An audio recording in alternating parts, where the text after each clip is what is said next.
How do you level up your mind as a female entrepreneur?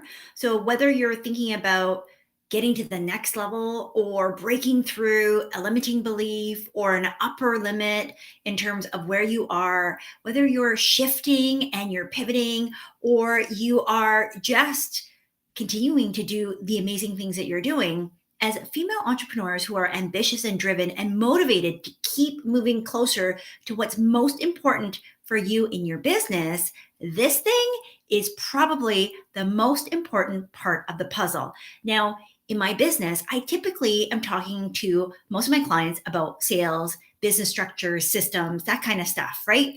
And while the logistics, the strategy, and the tactics are important, I would say that it's probably only about 20% of the pie, which means that the bulk of the reason why we see results in the first place come from this thing, which, funny enough, actually consumes the vast majority of our calories compared to the size, right? So if we think about it from the perspective of 80% of our results are driven by the thoughts, the beliefs, the subconscious and unconscious, as well as the conscious activities that go on in here, then it would behoove us to spend most of our time on this area as opposed to everything else. And yet so often we get so distracted and shiny object syndrome with chasing after the things that make us feel better, because truthfully, getting into here, it's messy, it's gunky, it's not always the fun stuff, but it drives so much of our results. So how do you do this, especially if you come from an environment or you are in a situation where it doesn't reflect where you want to be, right? How do you outdo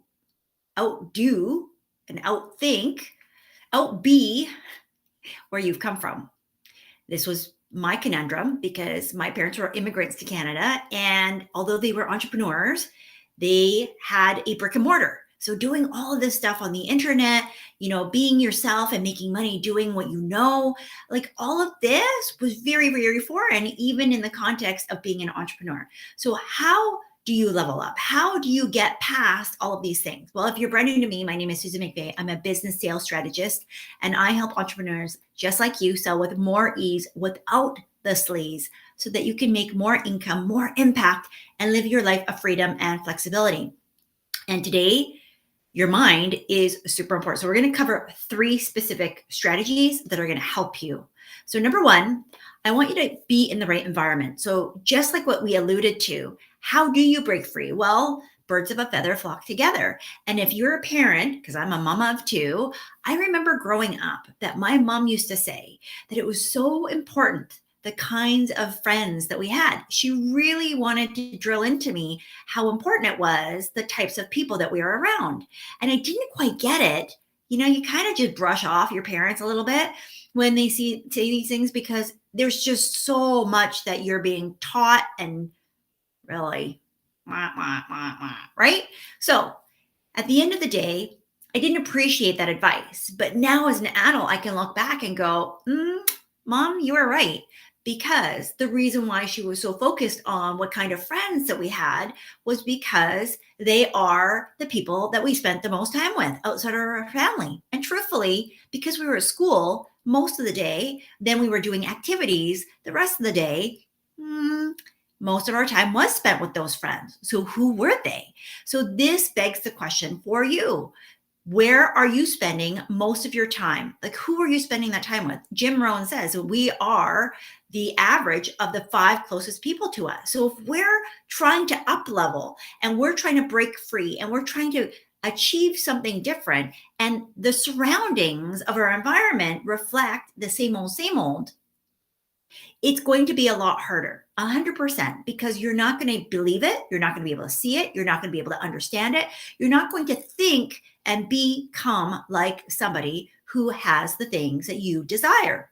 So when we put ourselves in the right environment, I'm very grateful because I didn't learn about money while I was growing up. I think most of us don't, but I was thrown headfirst into a job where day in and day out, I was surrounded by money.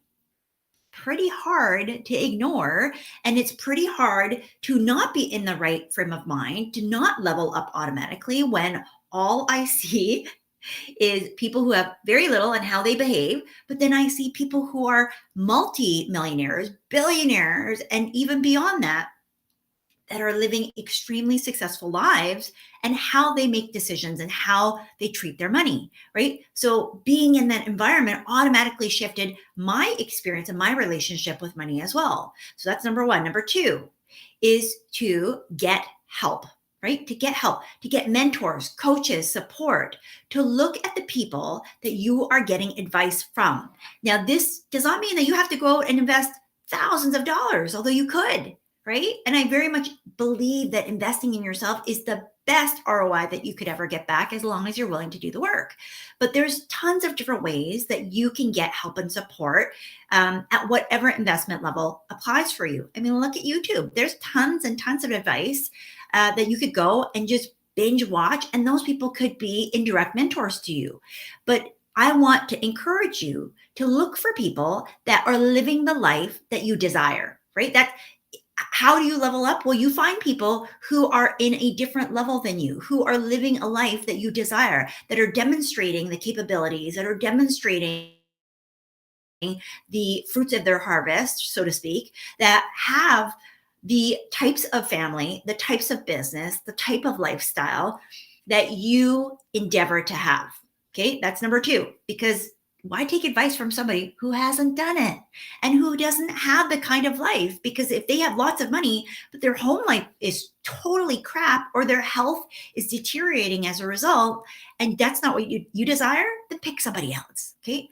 Strategy number three, I want you to stop trying to fix yourself. Because while I am 100% a fan of personal development, I love learning, I love improving. I think there's a very different intention when you go in with the innate purpose that something is broken, that you are broken. You are not broken. You are not something like a project to fix. Okay. There's no reason for us to go in and start disseminating all of these lies and these stories that you are not good enough. And that's the reason why you don't have what you desire, or that you have to somehow fix what's broken in order to be able to level up. I want you to think of yourself as already successful. And truth be told, most of my clients are highly ambitious, highly successful, extremely capable, with a mile long of certifications and degrees and experience. And yes, we all suffer from imposter syndrome to a degree, but to allow yourself to believe those lies is going to keep you stuck, and it will not allow you to level up your mind, no matter who's in your vicinity. Because when you think of yourself as something that you have to fix, you are going to constantly be looking for more things to fix. That's just a fact, right? I want you to reflect for yourself, and no shame in this game, because I've been there too. If you're constantly looking for, and as entrepreneurs, this is the challenge that we face because we are problem solvers. And so if you look at yourself as one giant problem and you're constantly trying to fix yourself, as opposed to there's things that aren't quite right, not quite aligned, and you want a solution to that.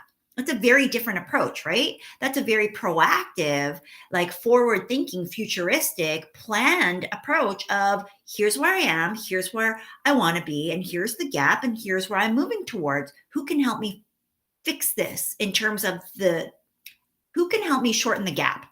Okay. Not fix me because there's something wrong with me and the way that I'm doing things, because I think that's a lot of times how the personal development world and sales and marketing and all of the get rich quick and make money online stuff, they can make us feel that way. They can make us feel like we're broken, like there's something missing, because unfortunately, the industry is rife with a lot of FOMO. They want us to be afraid. They want us to act and operate from a place of scarcity and lack and missing something because it serves them, right? And have I used those? Yes.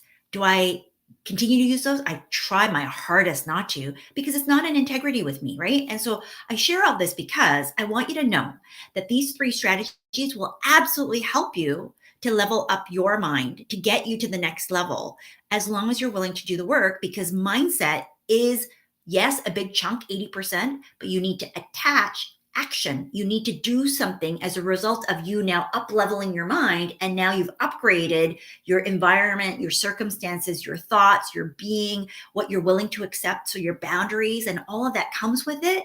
And that means the quality of the work that you do, the quality of the execution, the quality of your support and your team, all of the things that help us to do what we need to do, not do more, but sometimes just do the right things better, more frequently, or with the right people, is all that it takes in order to ensure that that up level that you had with your mind is now mirrored and matched with the activities behind it. So if this is something that you're finding helpful, tag somebody below so that they can go and watch this as well. And if you need help, go ahead and book your call. There should be a link in the comments here for you. And we will see you again on the next video. Bye-bye.